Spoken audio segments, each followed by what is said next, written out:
Hello, my fellow Americans. Today we're going to be talking about the Toronto Film Festival and their film schedule that just finally came out. Before I do anything else, I just want to mention that, yeah, I will be at the festival, like starting from that Saturday all the way through the week. And I will be watching a bunch of movies, and I hopefully will be able to get into a lot of the screenings that I want to watch. Again, it's like a 50-50% chance due to Ticketmaster being a bitch and just everything in general around the festival, especially like the website. It always like crashes. But yeah, we're gonna get into some of the stuff that I really want to see. Just also, by the way, there's gonna be some movies that I don't actually know about, which will be really interesting that I picked out, and some of them might not have plot descriptions or images or just anything to like work with. But I've been following just the internal Oscars race for the past couple months, and it's just been kind of like slow. And now, since like the fall festivals is starting to like ratchet up, you're going to start to see a bunch of films that are contending for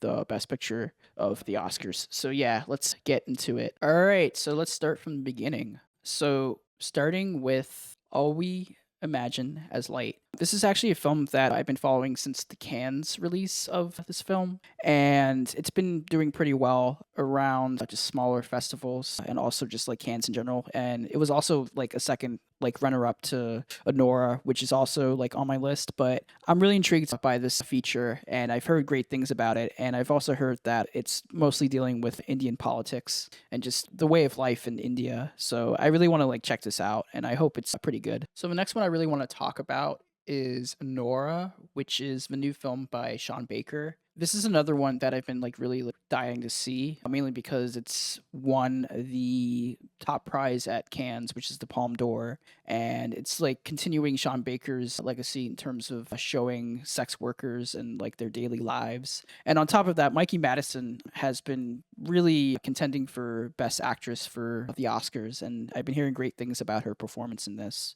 I've never doubted Sean Baker as a filmmaker. I've seen a bunch of his films like Tangerine, The Flora Project, and also Red Rocket, which is madly underrated. And I think a lot of people missed on that film when it came out. I think it was like back in like 2021. But yeah, like I don't really have anything like nuanced to say about Anoa.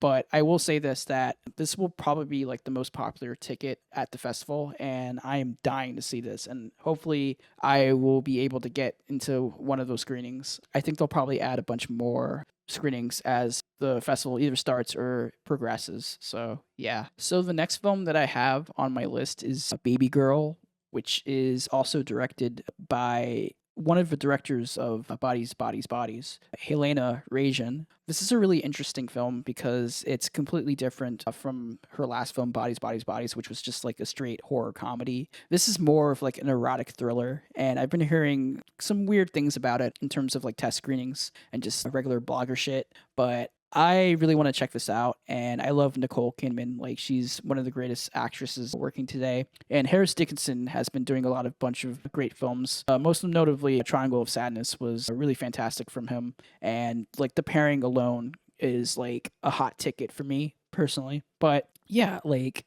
I don't have anything else to say about this one also as well, but I don't see it as like an Oscar contender. I see it more as like a Golden Globes type of deal, but you never know. So yeah, that's one I'm really excited about. So there's a few other films that I want to mention. One being Better Man, which is directed by Michael Gracie, and it's actually a film about British pop star Robbie Williams. And I don't have anything too much to say about Robbie Williams because I don't know a lot of his music, but he's super popular in the UK, and it would be really interesting to see how this plays out in the Canadian space and just like with US audiences in general. And then there's another film that I'm actually like really excited, mainly because of the director and just how she's done like a lot of like incredible shit in her career. And I gotta give flowers to Bird, which is directed by Andrea Arnold. I haven't seen the movie. I really want to check it out, but Andrea Arnold as a director has directed a bunch of like great films. One of my favorite films from her is American Honey, and that film is also just dealing with just normal day-to-day middle class, lower class life. And this seems to be like the same thing, but now it's more of like a dream kind of a logic scenario from what I've been hearing from like the Cannes reviews and other people who've seen it at Cannes. And there's a bunch of screenings. There's a bunch of screenings. So I'm excited about this film. And I know Barry Keoghan's in it. And I know my boy Franz Rogowski is in it. So it's all going to be like fucking amazing, and I'm excited about it. So there's other films that I also want to mention. There's Bring Them Down, which is also starring Barry Keoghan, and Christopher Abbott's also in this, who has been kind of like popping up here and there lately in smaller films and like horror films, and I really like him a lot. But there's also another film on this list that I really, really, really want to check out, and it seems like it's finally coming into fruition, mainly because I've been following like the production behind this film for the past couple of months. That would be The Brutalist. Brady Corbett, he directed Fox Lux a couple years ago with Natalie Portman, and I thought that movie was just incredible and was one of my favorite like underrated films from 2018. And this seems to be shaping up to be another fucking banger, but this time around it's longer and it's very more experimental. And I say that because one, it's 2 hours and 15 minutes, multiple languages, and on top of that, this film is also dealing with World War II. And on top of that, it's presented in 70 millimeter. Like, dog, I'm excited. Like, yeah, like this is monumental for me. And this is probably because the fact that I've seen only like a few 70 millimeter films in my life, and to see something like new projected in a old time type of format is it's an amazing thing, and I'm excited. And also, Adrian Brody's in this movie, and I haven't seen him in a while, or in any movie that has been expansive or like abrasive compared to like his other like works lately. And he's only been like popping up in a bunch of like Wes Anderson films. So here, like, I'm excited to like see him do something a little bit different. But yeah, like, those are like the two other films that I'm really excited about. So to speed up the process, I'm just going to go through a bunch of more films that I'm really excited about. Conclave, which I'm actually reading this book right now. Let me just transition to the page. But yeah, I'm reading Conclave right now, and I'm almost done with it. And it's a really interesting story about these group of priests who are trying to elect the new pope after the old pope has passed away. And it stars Ralph Fiennes and Stanley Tucci, and also John Lithgow. And all of them, from like what I'm reading in the book, is all their like performances are very like baity and like loud, and they're screaming and yelling, and they're doing like Pope shit and shit. But it seems like this is going to be Ralph Fiennes' best performance from what I've been hearing in terms of like the test screenings that appeared throughout the country. But yeah, watch out for Conclave, especially since it's directed by Edward Berger, who directed All Quiet on the Western Front, another film that I really enjoyed and really wanted to like see more of in terms of Edward Berger's career.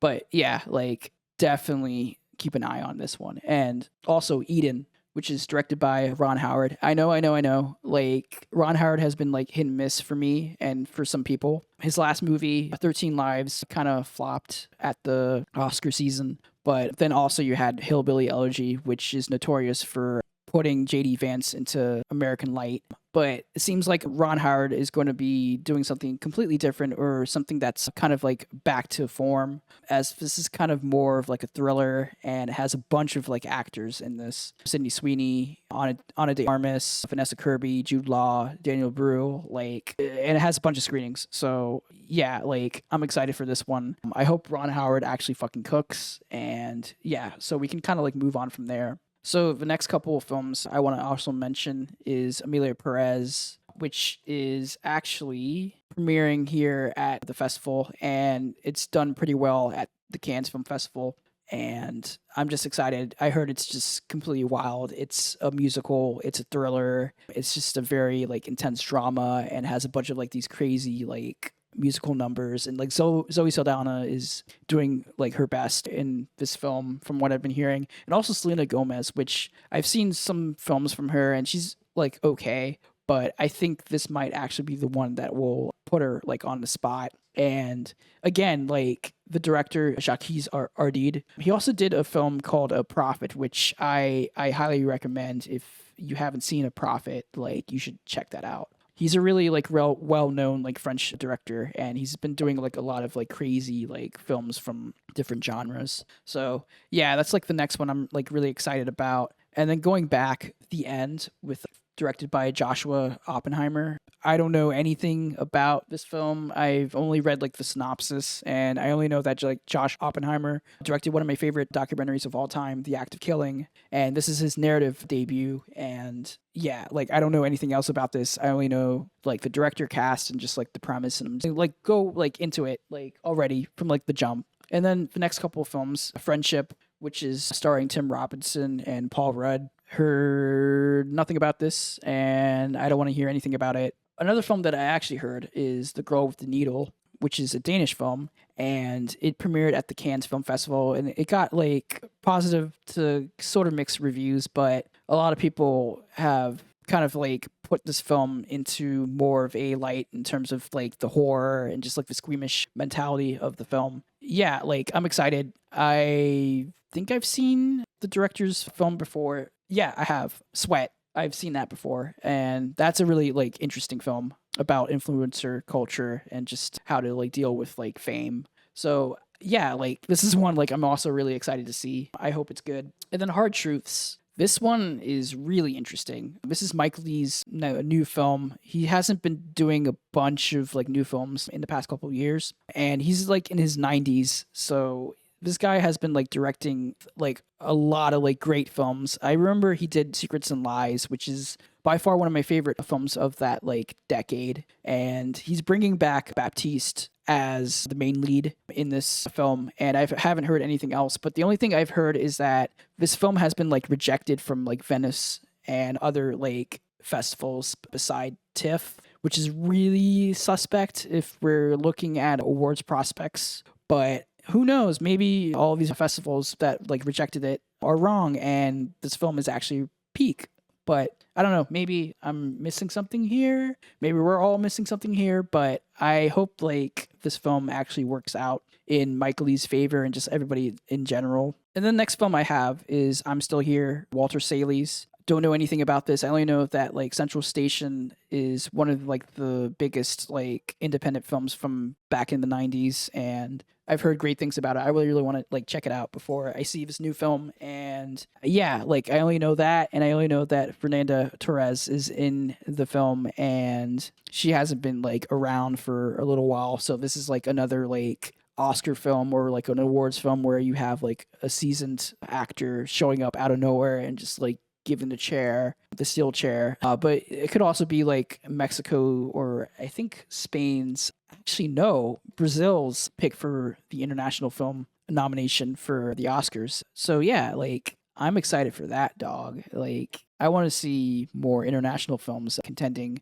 for the Oscars. And then also going forward, I also want to mention a little small film. It's not really small, but I think from here, like it's going to be kind of a little bit big, but I think it's probably due to the actors in this film. I want to shout out The Last Showgirl by Gia Coppola. Obviously, Gia Coppola is related to Francis Ford Coppola. Like, there's a whole Coppola family, directing family. And I've seen Gia Coppola's last couple films, especially Palo Alto, which I thought was really good from what I remember back in 2013. I was a youngling back then. But yeah, like, what's the most interesting part about this is like Pamela Anderson's in this movie, and her like story has been contended as kind of a tragic story. I've seen like the miniseries that they did a long time ago about Pamela Anderson, and I know of a story about Pamela Anderson, but it seems like this film is going to be like her dramatic like turn from what I've been reading in terms of like the plot synopsis. So yeah, like I think this is one like you should like watch out. I don't know if it's going to have like awards prospects, maybe Independent Spirit, but who knows? Maybe it could work out. And then Megapolis. I've talked about this film extensively on my channel, and you already know what it's about. If you don't know, just like look it up. right now it only has like 2 screenings, but it'll probably have more when the festival starts. And then My Sunshine is another one that I'm actually really excited about. I've only heard a few things about it, and I've read a couple of reviews from like the Cannes Film Festival. I don't know anything too much about it, but I heard it's like a really like quiet, tender coming of age film set in Japan, and it's like dealing with like ice skaters. And then Night Bitch. Yeah, we got to talk about Night Bitch. So let's kind of like roll back a little bit. I read the book early this year, and I thought the book itself was really interesting. It played a lot of like third wall breaking near the end. But what was really striking about the book is that it's dealing with this housewife who thinks she's turning into a dog. And from there, like her husband's kind of like being dismissive about like her struggles with dealing with her child and just like everything around of her being like a mother. But what's really interesting about the synopsis and just like what's going on in general is that, first of all, Marianne Heller directed Can You Ever Forgive Me, which was a really fantastic film with Melissa McCarthy. And then fast forward, she also did the biopic about Mr. Rogers. And now she's doing something that's like completely out of her wheelhouse from what I've been reading from like the plot synopsises and like the test screening kind of rumors. I've been hearing like rumors about like this film being like all over the place tonally, but Amy Adams's performances no performance not performances, I mean, unless she really like turns into a dog, but the performance itself is getting like good like attention. And again, I don't want to be like spoiled and like destroyed by another great Amy Adams performance that's like completely overlooked or just like crashes and burns, because if you remember, like her past couple of films have been not that good, especially since we talked about Hillbilly Elegy and she was in that film. She was not good in that movie. But anyways, we will see. And it has a bunch of screenings from what I've been seeing right here. So it won't be missed. I hope it's good. I really do. I want Amy Adams to win. I think it's her year. And then also On Becoming a Guinea Fowl. This is actually from like my country, Zambia. I haven't heard anything else about it. The only thing I've known is it's kind of like horror, surrealist drama setting about funerals. That's the only thing I know. And that's the only thing I need to know. This one is really interesting. On Swift Horses. On Swift Horses is a movie that was supposed to come out next year, but it seems like it's ready to go. And it's kind of like a bisexual queer drama, but with Daisy Edgar Jones, Will Poulter, and Jacob Elordi, who's been doing incredible work. He's been doing a lot of like interesting roles here and there. He was in Priscilla, and also he's been in Euphoria. So he's just been doing a lot of like good work and just good acting shit. And Diego Calva is also in here, who, if you don't know, was in Babylon, one of my favorite movies of 2023, if I remember correctly. And we already know this channel is the Babylon Hive. So if you don't like Babylon, get the fuck out of here. Like, go, leave, get out. No, seriously. But I think this premise alone sounds interesting, and I hope it's good. I don't know anything too much about this director, so we'll just move on from that. So the next couple of films I want to mention is Piano Lesson, or The Piano Lesson, which is directed by Malcolm Washington, who is the son of Denzel Washington. And his other son is also in this movie, John David Washington, and Samuel Jackson, and Daniel Deadwyler, who was grievously snubbed for Till a couple years back. But again, don't know too much about it. I know it's just an August Wilson play, and I heard Samuel Jackson is going to be in contention for Best Actor. And I hope it works out because he hasn't been nominated in decades, and it would be like dope to see him finally get his flowers. Okay, this is another film that I'm really excited about, but also because this has been like the inception of my channel. You already know, like, huge fan of Luca Guadagnino. His films have like touched me and like gave me life in terms of just cinema and what cinema is about. I read the short story, which is this is based on, and it's kind of also autobiographical as it's about William S. Burroughs' life. And yeah, like I don't know anything too much about this. The only thing I know is queer as fuck, and it has Daniel Craig, and it's set in Mexico City, and that's the only thing I care about. Like, I'm seated, I'm sat, like, my pussy is wet, and I'm ready to go. Yeah. Also, I do want to mention Relay, which is starring Lily James and Riz Ahmed. Again, don't know too much about this, but it's directed by David Mackenzie, who did Hell or High Water, which is a fantastic thriller if you haven't seen it. Yeah, I'm excited for that. And then The Return, which is also starring like Ralph Fiennes. This is another like Ralph Fiennes film that's premiering here at TIFF. Don't know too much about it, but the only thing I know is it's about Homer's Odyssey. Like, what? And like Ralph Fiennes is like ripped. Dude, like I'm in. Like I'm straight up in. Like I'm in. Like this dude is like I think in his early 60s or 70s and he's like ripped. Like that's dedication, bro. But yeah, I'm excited for that one. Next couple films, The Room Next Door. This is starring Tilda Swinton and Julianne Moore, and it's a Pedro Almodovar film. Excuse me for my pronunciations. I'm really shitty with pronunciations, but yeah, like this is his English feature debut, I should say, because he's done a bunch of English shorts, especially the one he did last year with Ethan Hawke and Pedro Pascal. And it seems to be shaping up to be another fucking banger from Pedro Almodovar. Yeah, don't know too much about this. Hope it adds more and more screenings so I can like see this. And then also I have to mention Rumors, which mixed reviews from Cannes, but I've heard it's pretty bonkers and it's Kate Blanchett. Like there's nothing to say about that. It's Kate Blanchett. Like I'm seated, I'm sat. And then here, Saturday Night. Ooh boy, Saturday Night. Jason Reitman. His filmography has been like mixed lately, but this guy has blessed us with a bunch of great films like Up in the Air and Juno. But here, it seems like he's going back to form in terms of just like comedy drama. And it's set in 1970, and it's dealing about the first opening of Saturday Night Live, the first show, and it's like 90 minutes before, and it looks like from like the trailer, it seems like it's going to be kind of like in real time. I don't know if it'll do like a bunch of like long takes, but if it does, like that would be like incredible. But the cast alone is like stacked. Like you have all like the best like young actors that are coming up today.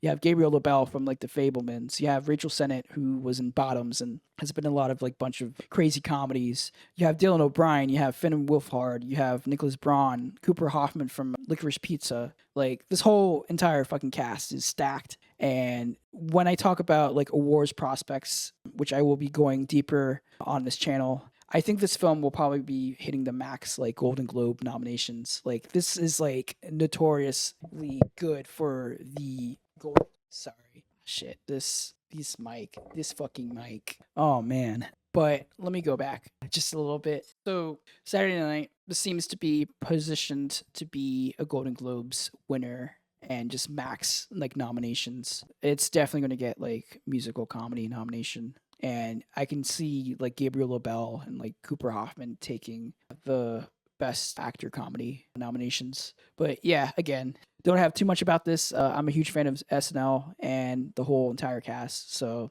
this is going to be like a really interesting film to look out. And then also The Seed of the Sacred Fig is another big film that I'm really excited to see. I haven't seen any of like the filmmaker's films. I want to like check out his filmography, but it seems like this is going to be an ambitious film, and it's mainly due to the fact that this director Mohammad Rosef, he fled his country and he was arrested from the Iranian government, and they were just about to put him in jail for making a couple movies, especially this one. And he fled and he was extradited to another country, an unknown country in Europe. And it seems like now he's safe and secure. And this new movie that's coming out is reminiscent of what is happening to Muhammad right now. So again, don't know too much. I heard it's like intense and it has a lot of like genre like shifting moments.